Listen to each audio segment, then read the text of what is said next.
Quisiera hoy mostraros un documento extraño, arqueología de Internet, que investiga un pasado oscuro de Paulo Coelho como mago, con no muy buenas intenciones.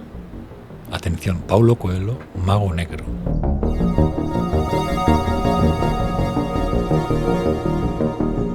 Es un artículo del año 2003 escrito por nuestra querida Mariana Enríquez. Un artículo que sigue indexado 23 años después.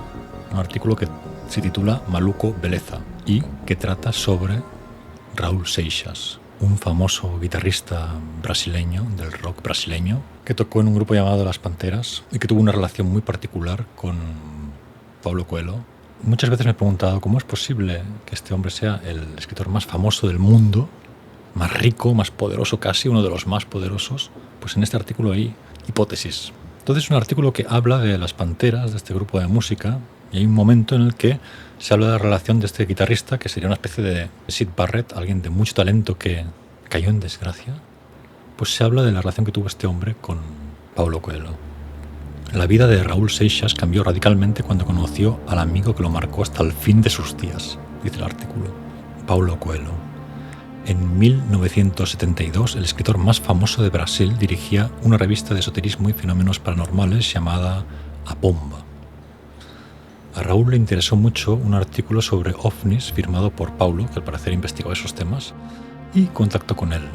De la inmediata amistad surgió la colaboración creativa más brillante del primer rock brasileño y la más misteriosa. Estas fotos que veis aquí son Paulo Coelho antes de ser el Paulo Coelho que todos conocemos. Hay un rockero puro.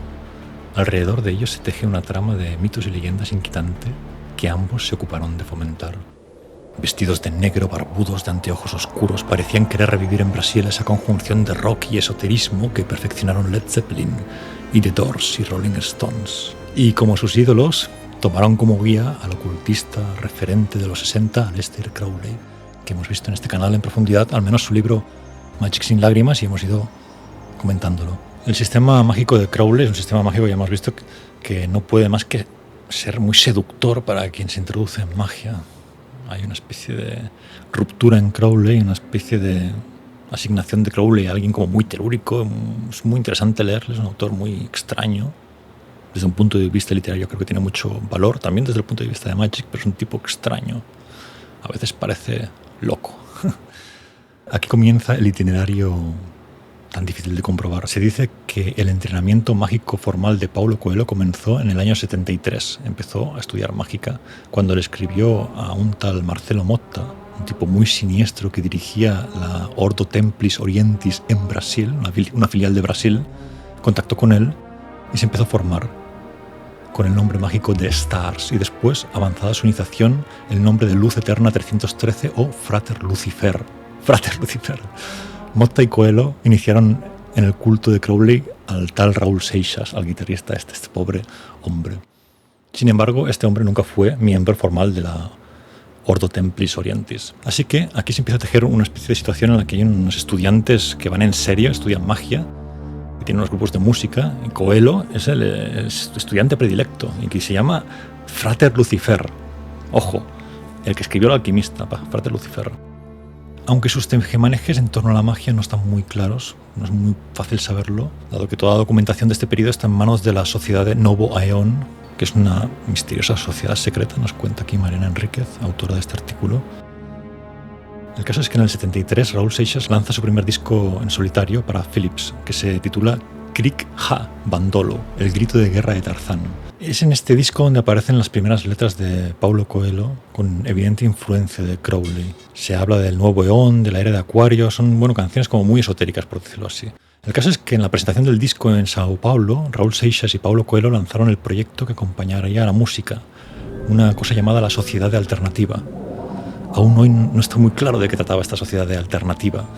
Por momentos parecía un colectivo artístico, una performance psicodélica itinerante, con todos vestidos de riguroso negro y capas.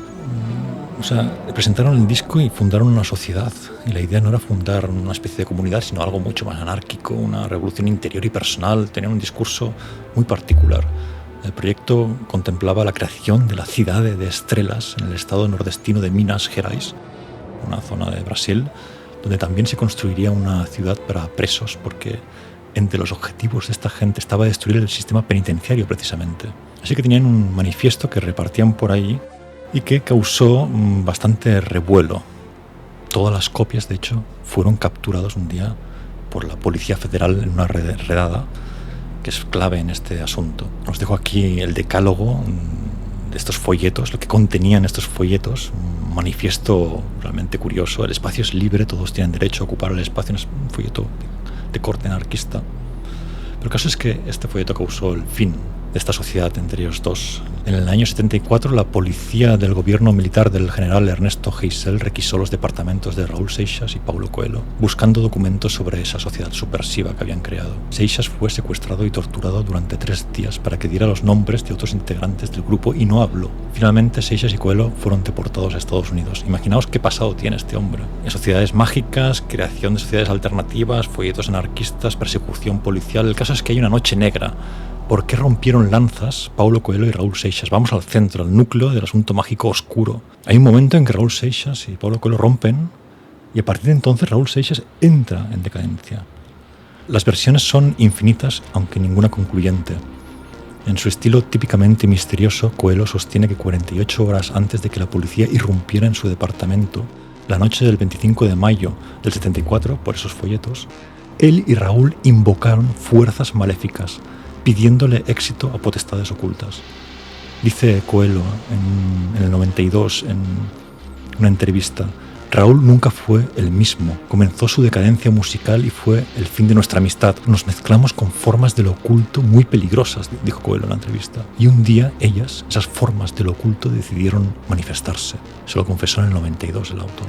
Pero según Silvio Passos, presidente del fan club de Seixas y muy amigo del músico, el que estaba en tratativas con el demonio era en realidad Paulo Coelho, no Raúl, quien solo sentía un interés literario y estético por Crowley y que le tenía de hecho terror a los rituales. Sin embargo, Raúl se llevó los secretos de esa noche a la tumba y Paulo responde con evasivas a través de la ficción. La teoría aquí entonces que tenemos es que de alguna manera ellos hicieron unos rituales para invocar el éxito. El caso es que uno de ellos alcanzó un éxito extremo con una literatura que incluso es literatura de memes, que no es de tan buena calidad. Hay muchos otros autores que escriben cosas como El alquimista, sin embargo fue él el que llegó lejos. La teoría es: hubo un sacrificio aquí, un juego sacrificial donde se sacrificó a una persona, de alguna manera, su destino, en una especie de magia negra, unos conjuros en los que aquí se dice que se invocaron en unas entidades y todo apunta a que Coelho era el causante. Por ello os pido aquí que quienes seáis amables, seguidores del canal, enviéis buenos pensamientos de protección, os protejáis, porque esta investigación, desde luego, es rescatar un artículo muy antiguo y nadie está hablando de este asunto, nadie está hablando de ninguno de estos temas porque no son temas de gran actualidad. El propio Coelho ya no es un autor de actualidad, pero lo fue sin duda un autor de los más poderosos y de los más vendidos en el mundo. Hace poco declaró que el triste destino de Seixas pudo tener que ver con un camino equivocado. Eso dijo Paulo Coelho hace poco. Esto lo cita Mariana Enríquez en el 2003, es decir, tenemos 20 años por delante en los que no ha habido más declaraciones. La duda es: ¿quién tomó aquí el camino equivocado? ¿Qué pasó esa noche fatídica en la que se hicieron unos rituales, aparecieron unas presencias y luego llegó la policía días después y se acabó toda la propia vida? Ese hombre se fue a desgracia y Paulo Coelho empezó a ascender. Es un artículo que de pronto pensamos podría ser todo ficción, podría ser todo inventado, un juego, un literario incluso, un fake se podría decir. Aquí os invito a que investiguéis y profundicéis para desvelarlo. Os dejo el enlace debajo para que lo leáis completo y lo comentemos. Pero como os pedía, enviad protección mental, hagamos un escudo por si acaso. Magia blanca. Un abrazo y hasta la próxima.